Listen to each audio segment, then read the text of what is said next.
Aleluias. Glória a Deus. Boa noite, igreja. A paz do Senhor, amém? Aleluia. Que maravilha. Que culto maravilhoso. Não é?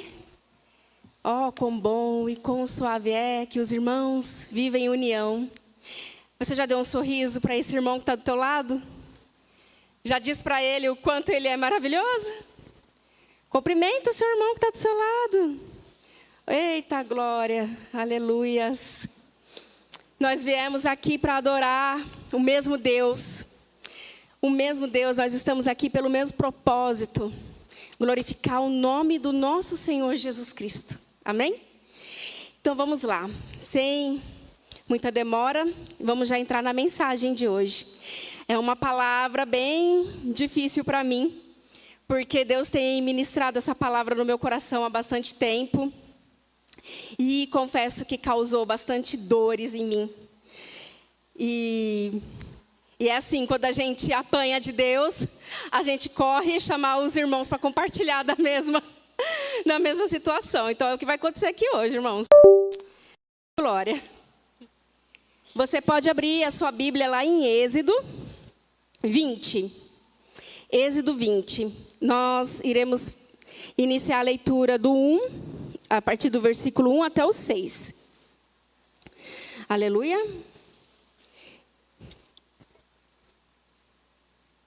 Amém? Então falou Deus todas estas palavras, dizendo: Eu sou o Senhor teu Deus, que te tirou da terra do Egito, da casa da servidão. Não terás outros deuses diante de mim. Não farás para ti imagem de escultura, nem alguma semelhança do que há em cima dos céus, nem embaixo da terra, nem nas águas, nem debaixo da terra.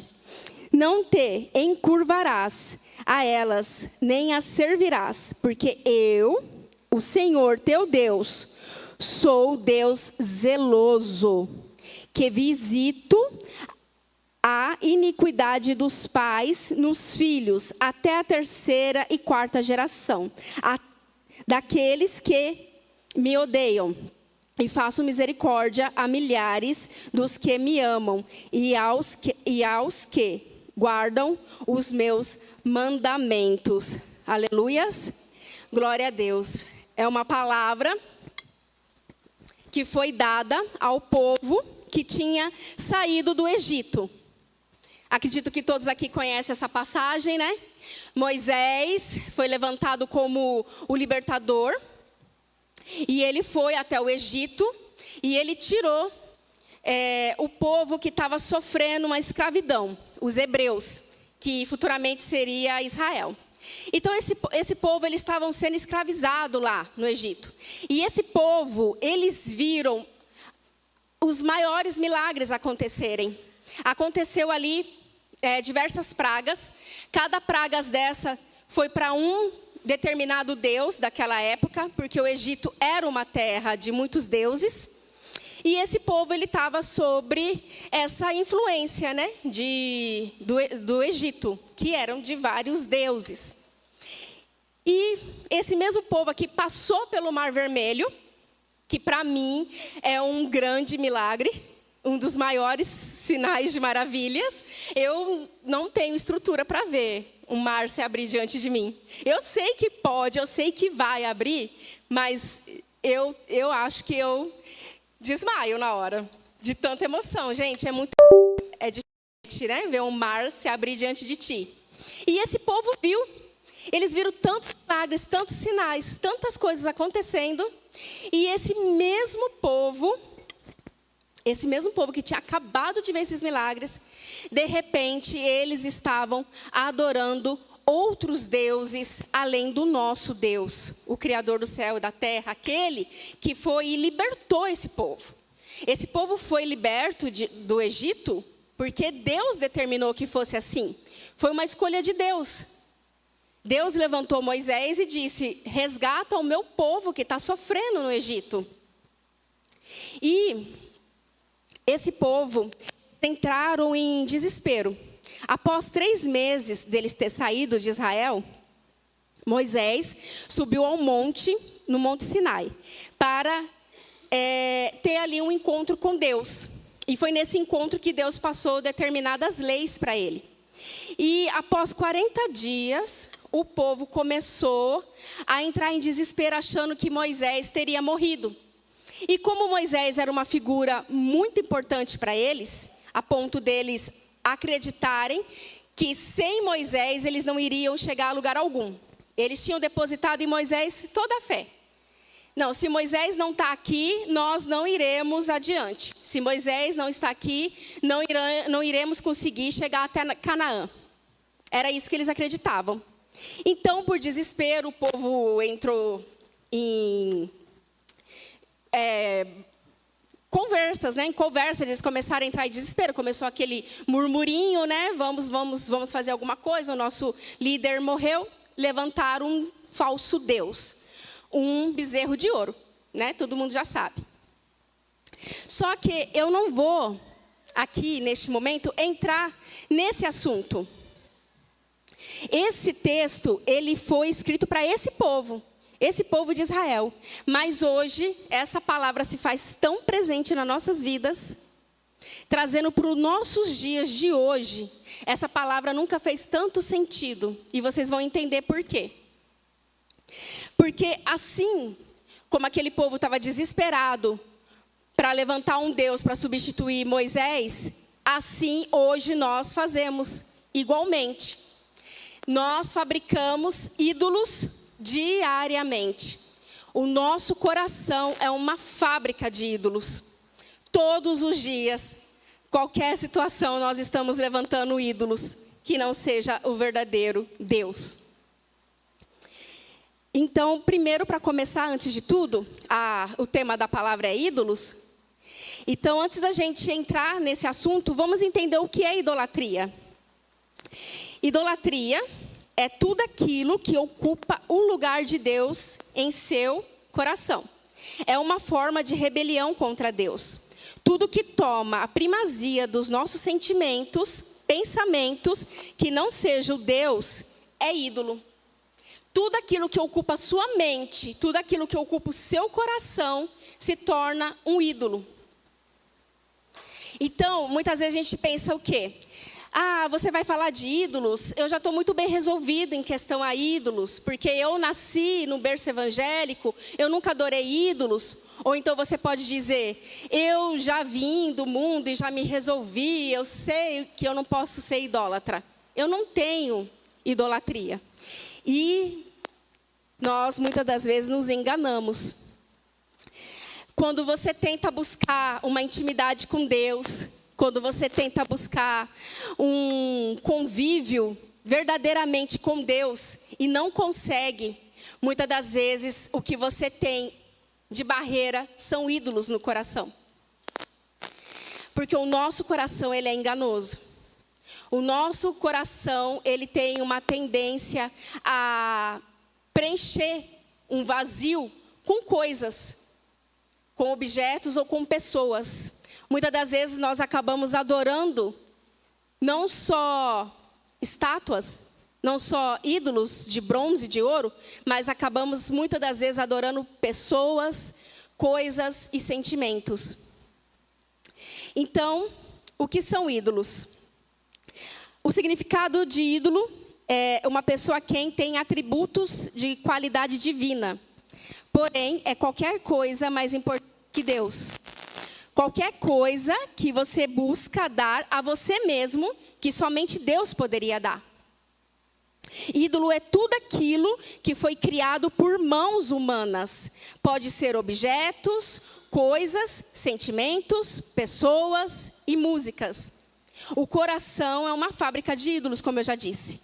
Os ídolos do coração são os mais difíceis de resistir. Porque normalmente nós criamos esses ídolos por falta de algo ou de alguma coisa. E ao sondar os nossos corações, nós encontramos diversos ídolos. E aí eu nomeei alguns desses ídolos, qual nós vamos aprofundar neste momento. O primeiro ídolo que muitas das vezes nós temos em nosso coração se chama sentimentos. Idolatrar sentimentos justifica o fracasso que muitas pessoas têm na vida. Se ela sofre, a culpa é de alguém. Um pai autoritário ou ausente, uma mãe narcisista. Quantos de nós não... Obrigada, Deus. Quantos de nós não temos em nossos corações sentimentos?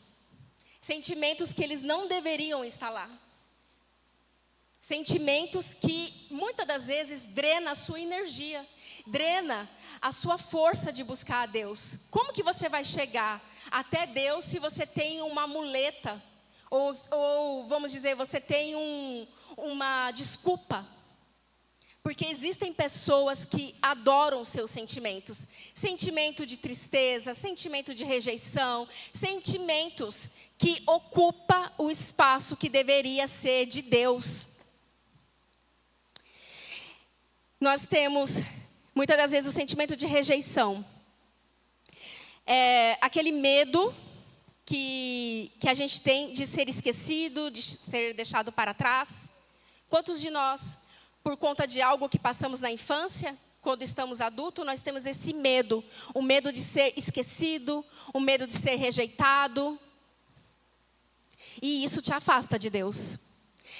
Deveria nos aproximar dele. Porque a Bíblia vai nos ensinar que as nossas dores nos aproximam de Deus. Mas muitas das vezes nós usamos as nossas dores para nos afastar de Deus. E usamos como desculpa, porque muitas das vezes nós queremos ser a vítima. Nós queremos ter aquela posição de coitadinho, de dodóizinho. Ai, coitadinho de mim, que dó de mim. Ai, que dó, que dózinha. E na verdade nós estamos nos ferindo a nossa alma. E não é esse o propósito de Deus. Não é para isso que Deus nos criou. Também temos o sentimento de culpa.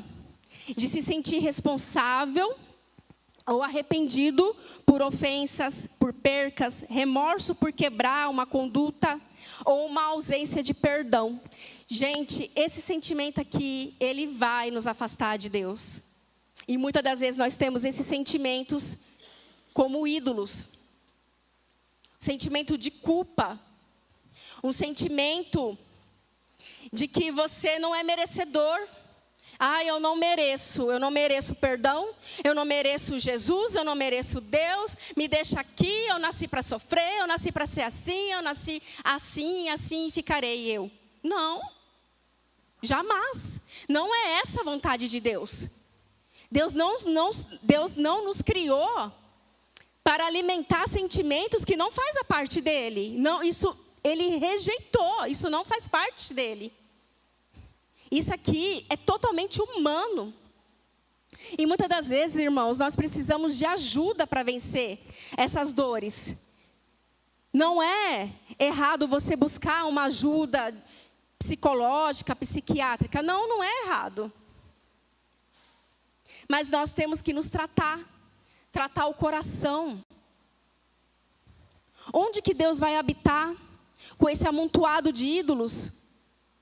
Estamos colecionando ídolos no coração. Onde Deus vai habitar? Onde? Onde está o espaço de Deus? Muitas das vezes nós nos sentimos um vazio, inadequado, vergonha, inveja, ódio, orgulho. São ídolos. Está preenchendo um espaço que deveria ser de Deus. E esse vazio na alma que muita gente sente, e eu sei hoje, mais do que nunca, nos tempos que estamos vivendo atualmente, muitas pessoas têm tido um vazio na alma. E esse vazio é do tamanho de Deus. Porque nós fomos criados para adorar o Criador.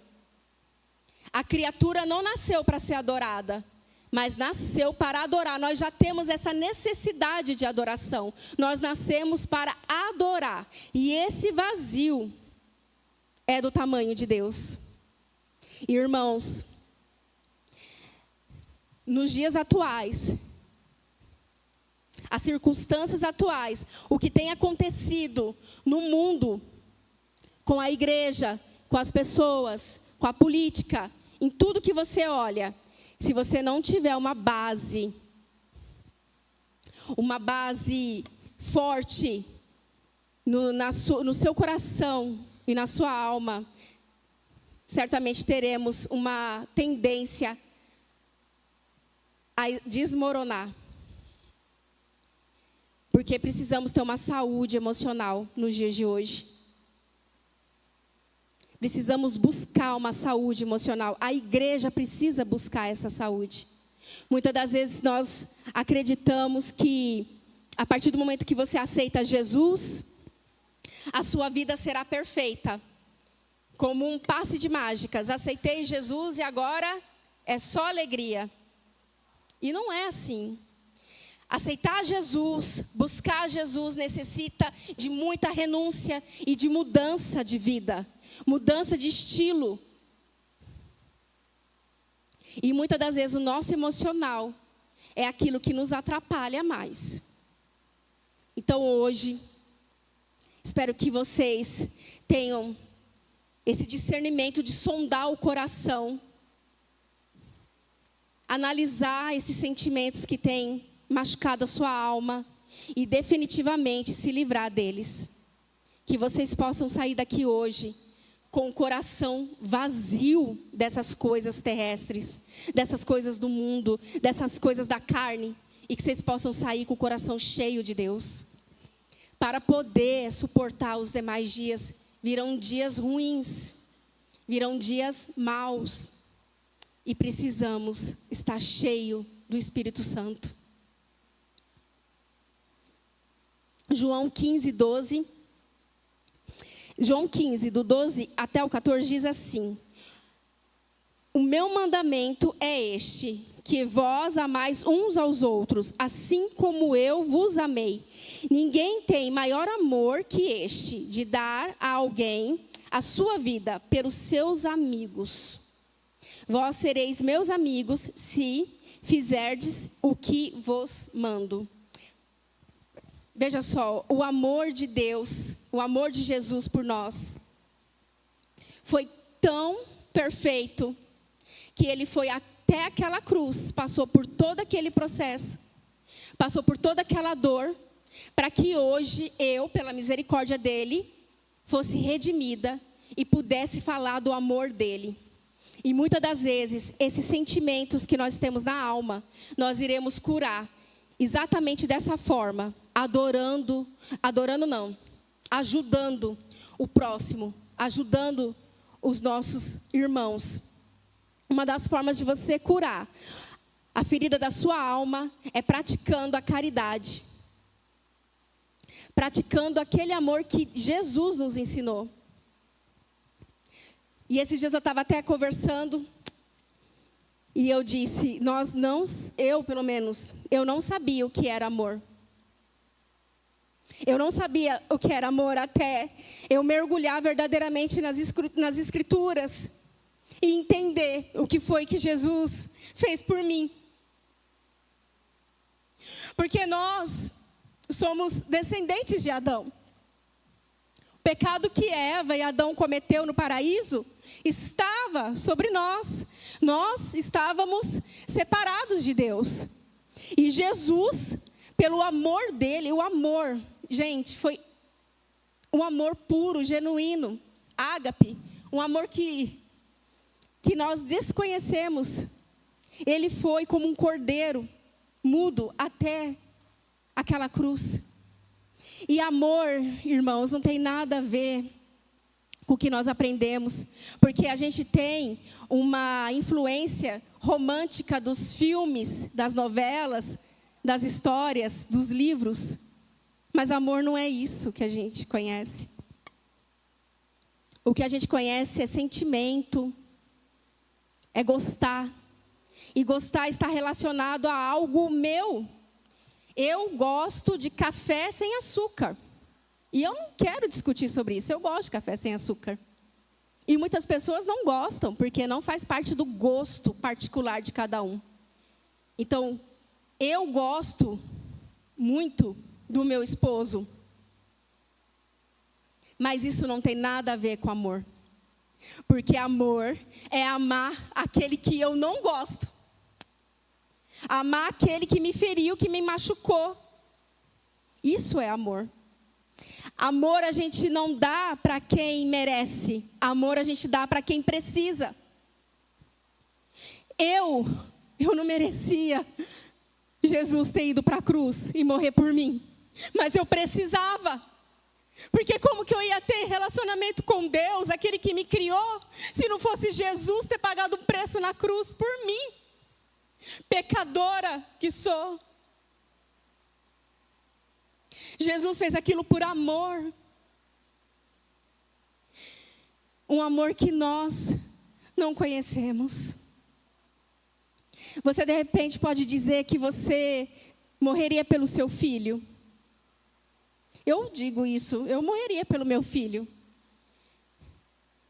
Mas aí fica uma pergunta, será que eu morreria por todos os filhos de todas as mães dessa terra? É lógico que não. Será que eu morreria pelo pecador? É lógico que não. O único que fez isso foi Jesus. Um amor verdadeiro e puro. E nós, aqui, na nossa fragilidade humana, levantamos ídolos que nos afastam desse amor. Temos tanta facilidade de levantar ídolos e preencher o espaço dele. E é interessante que isso me faz pensar. Quando a gente se afasta de Deus, é semelhante à dor do luto. Quem aqui já passou por um luto sabe a dor. É uma dor terrível. Principalmente aquela sensação de que nunca mais você vai ver. Quando morre alguém muito querido, muito próximo, a sensação que você tem, nunca mais eu vou ver. Nunca mais eu vou poder conversar. Nunca mais eu vou ouvir aquela voz. É a mesma sensação de quando a gente se afasta de Deus. Ou vocês acham que quando a gente se afasta de Deus, Ele fica tranquilo? Ele nos criou.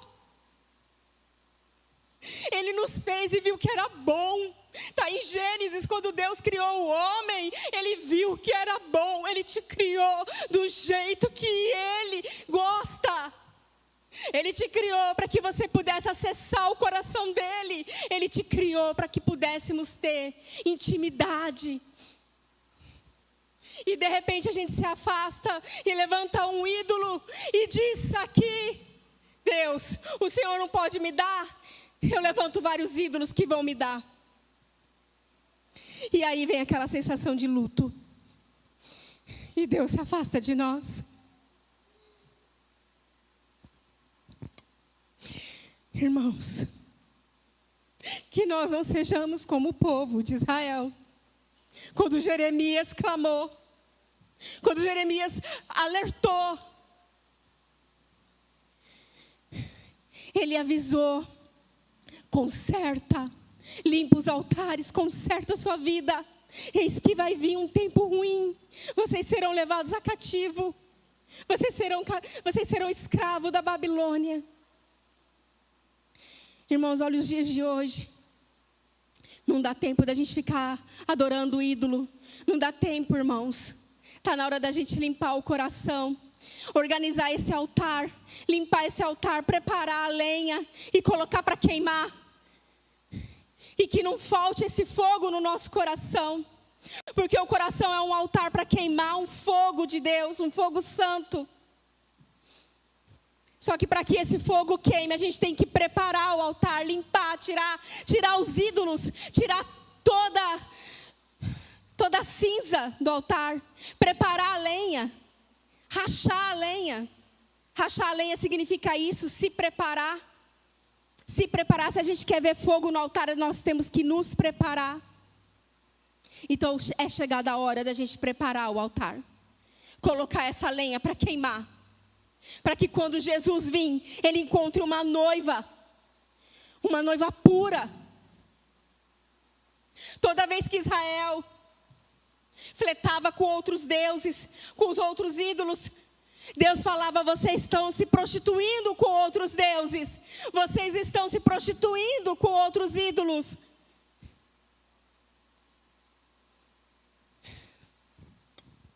Por quê? Porque conseguimos ser tão infiel àquele que nos deu a vida. Porque nós não temos tempo para o Deus do tempo, aquele que nos deu tempo para que a gente pudéssemos viver, plantar e colher. Por que não temos tempo para Ele? Está na hora de arrancar essas barreiras que nos afastam de Deus. Começa a sondar o seu coração. Começa a sondar o seu coração. Não deixa que essas coisas interrompam a sua intimidade com Deus. Davi também sofria com seus sentimentos. Em Salmos 25:16 diz assim: olha para mim e tenha piedade de mim, porque estou solitário e aflito. As angústias têm se multiplicado. Tira-me dos meus apertos. É um homem sofrendo com a sua alma ansiosa, com a sua mente barulhenta. Só que Davi, ele tinha um coração contrito. Ele tinha um coração semelhante ao coração de Deus. Que nós possamos hoje ter um coração parecido com o de Deus. Um coração sensível. Um coração disposto a renunciar. Quantas renúncias temos que fazer? Irmãos, ser crente é um estilo de vida. Nós vamos totalmente contra o sistema deste mundo. As nossas escolhas são fundamentadas naquilo que consideramos bom, agradável e desejável. Como Eva, lá no paraíso, ao comer o fruto, para ela o fruto era bom, agradável e desejável. Está lá em Gênesis 3, versículo 6. Quando Eva viu aquele fruto, ela viu que ele era bom. E ela pensou: que agradável. E que desejável que eu fosse igual a Deus. E ela comeu e ainda ofereceu aquele fruto a seu esposo. E o que aconteceu foi um abismo entre eles e Deus. O pecado entrou. E por conta disso, Deus, por algum período de tempo, Ele cortou o relacionamento com os homens. Porque Ele quis? Não. Deus nunca quis isso. O ser humano, ele tem uma tendência a mudar de ideia, uma tendência a buscar, a adorar aquilo que ele vê. Muitas das vezes, o homem pensa assim: por que vou adorar um Deus que eu não vejo? É tão mais fácil adorar aquilo que eu vejo. Então, nós preenchemos esse vazio com coisas que podemos pegar, que podemos ver. Em Romanos 12 diz assim: não vos conformeis com este mundo, mas transformai-os pela renovação do vosso entendimento, para que experimente qual seja a boa, agradável e perfeita vontade de Deus. Não importa se para você o que o mundo está oferecendo é bom, é agradável, é desejável. Não importa. O que importa é a vontade de Deus sobre nós. A vontade de Deus que é boa, perfeita e agradável. O segundo ídolo que nós levantamos em nossos corações com muita facilidade é a felicidade.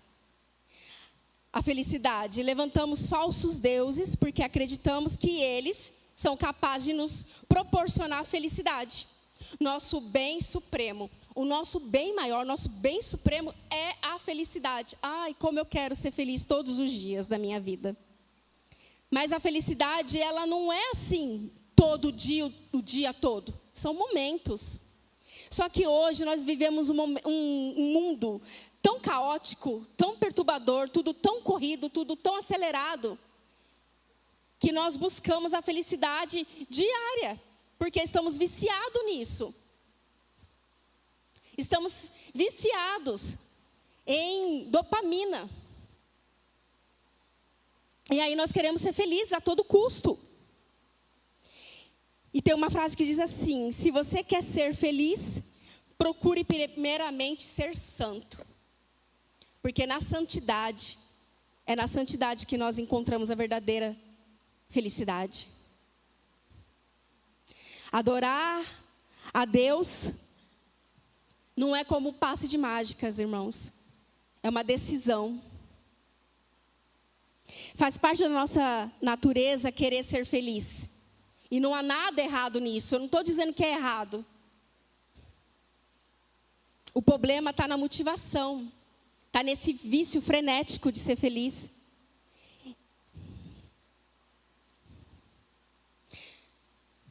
Hoje, por conta de tudo, da tecnologia, tudo, nós buscamos tanto a felicidade que acaba despertando em nós outros sentimentos ainda pior. Ansiedade, comparação. Quanto tempo a gente perde comparando a nossa história com a história daquele que está lá no Instagram? Gente, a gente posta o que a gente quer. Eu tiro 20 fotos, 30 fotos, eu posto uma. Principalmente quando eu quero tirar foto com as crianças, aí piorou.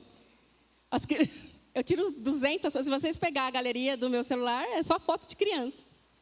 Então, a gente posta o que a gente quer, e quem vê acha que é real, mas não é, porque o nosso cérebro, ele acredita no que ele vê. É consciente, ele vê, ele acredita, e aí passa a ser uma verdade absoluta. Essa pessoa é muito mais feliz do que eu, e não é. Você nem sabe. Basta sentar, como diz o ditado, né? Senta e come 1 quilo de sal para ver. Não é. A verdadeira felicidade está em Jesus Cristo. É só Ele que nos ajuda nos dias maus e nos dias bons. Na luta, na doença. É Ele o nosso escape. É Ele o nosso porto seguro. É Ele que nos sustenta. É Ele que vem nos consolar. E também, em busca da felicidade, nós também desenvolvemos o desejo de adquirir coisas ou de gastar, né? De gastar dinheiro, de ter dinheiro, de buscar. Não que seja errado, nossa, não é errado ter dinheiro. Mas qual é a motivação por trás desse dinheiro? Quem é o seu Deus? É Deus ou é Mamon? Mamon é o Deus da riqueza. E muitas pessoas adoram a Mamon. Gastar dinheiro me dá felicidade. Um prazer em considerar-se capaz de comprar tudo que deseja, quando deseja. Uma felicidade que você sente quando veste uma roupa nova ou olha para os seus móveis, para os seus bens, para as suas coisas. E todos eles são ídolos. Demorou para mim aprender isso aqui, irmãos. Como demorou. Isso aqui fez uma dor no meu coração. Porque eu adorava um monte de caco velho. Porque é isso.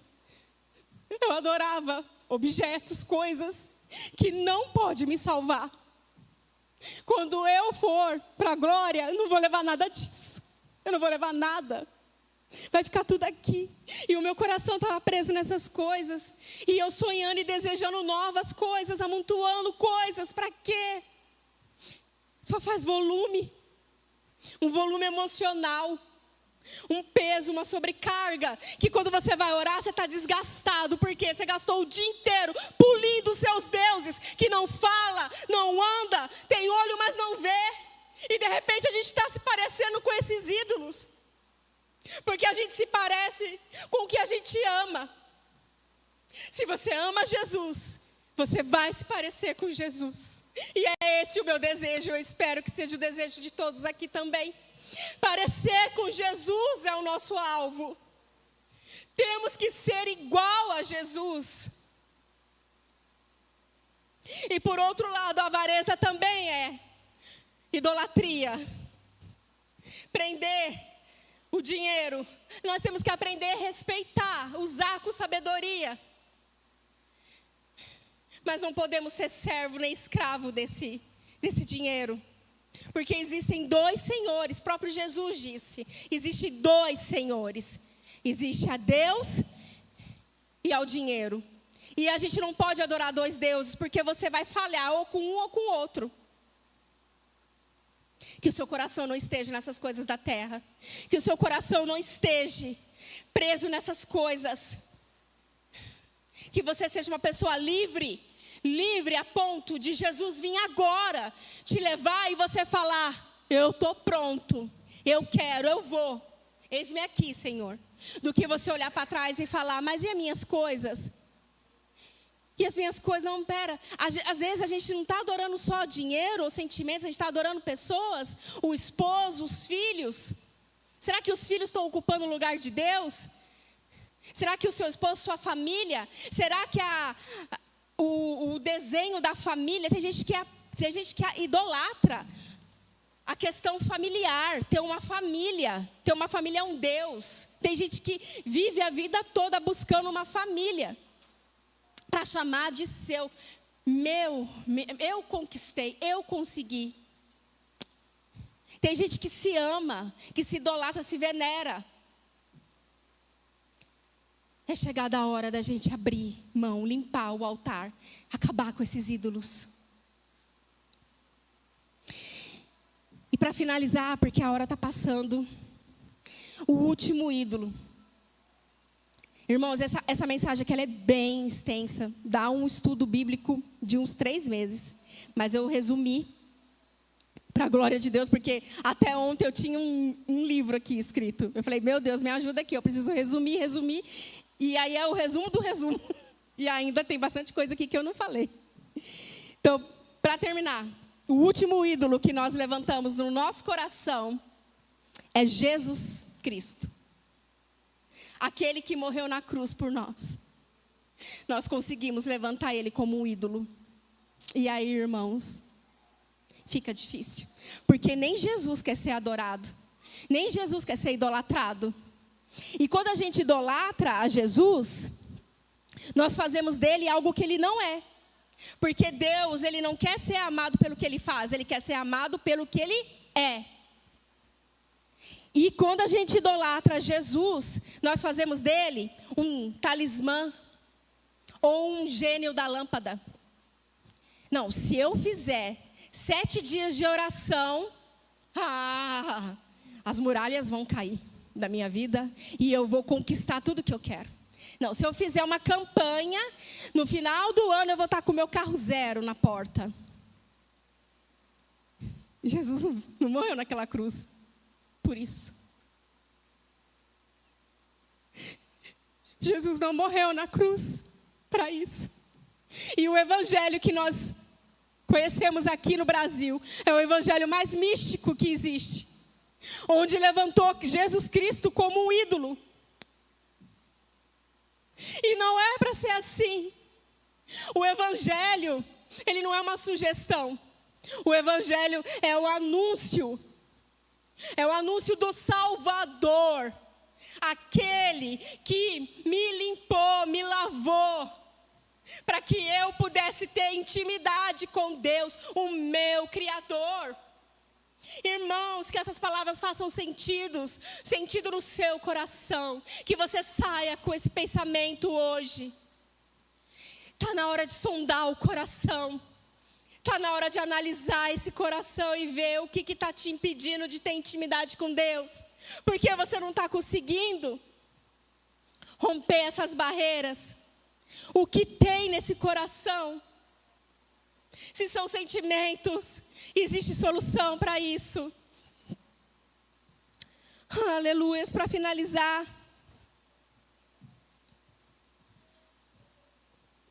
Oh Deus, Tu és tão maravilhoso, Pai.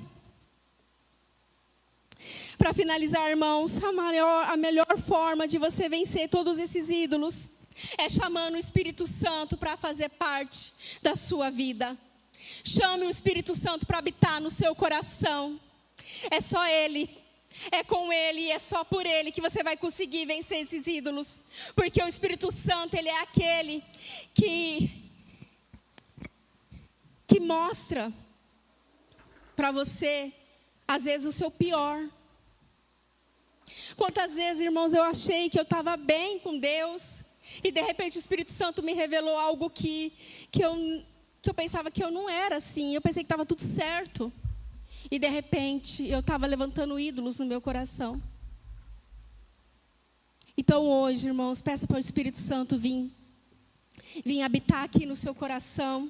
Pede para o Espírito Santo vir fazer morada no seu coração. Pede discernimento. Pede para Ele, me mostra, Senhor, onde estão os ídolos do meu coração. Me mostra, Senhor, onde eu estou errando. Me mostra, Pai, onde eu estou fraca.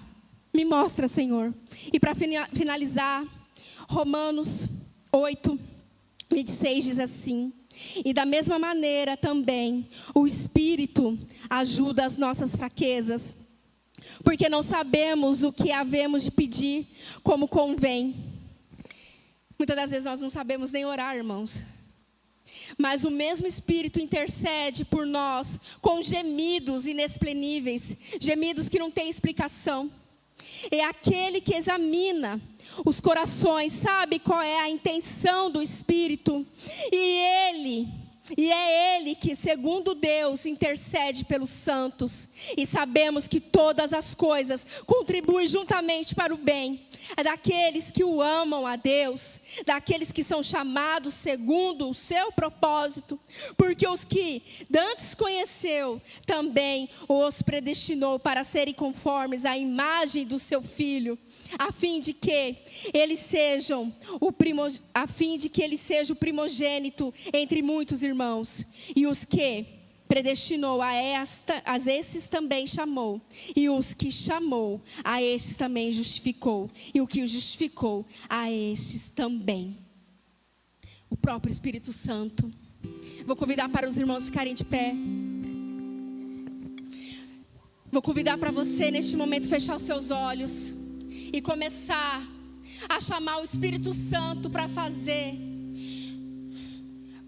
uma varredura nesse coração. Pede para Deus te mostrar onde que está o seu ídolo. Onde está? Irmãos, onde está o seu coração, ali estará o seu Deus, o seu Senhor. Começa a sondar o seu coração agora. Que essa palavra venha fazer sentido para você. Que essa palavra venha de alguma forma mudar os seus pensamentos. Oh, aleluias. Pecamos, Senhor, o nosso coração está tão longe, e estes ídolos nos fizeram cegos como eles são. Faz de novo o povo saber que além de ti não há mais nenhum Deus. Não há outro Deus. Quem mais poderia dizer aquilo que vai acontecer no futuro? Quem mais poderia fazer aquilo que se fez desde os tempos antigos? O Senhor e não os ídolos. Somente o Senhor. O Senhor e não os ídolos. Oh, Senhor, som dos corações, ó Pai, nessa noite. Quem mais poderia dizer aquilo que vai acontecer no futuro? Quem mais poderia fazer aquilo que se fez desde os tempos antigos? Só o Senhor e não os ídolos. O Senhor e não os ídolos.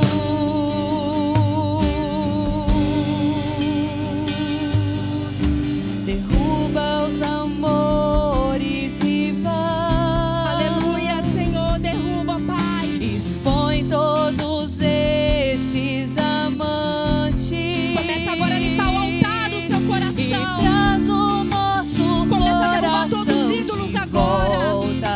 Devolve para Deus aquilo que pertence a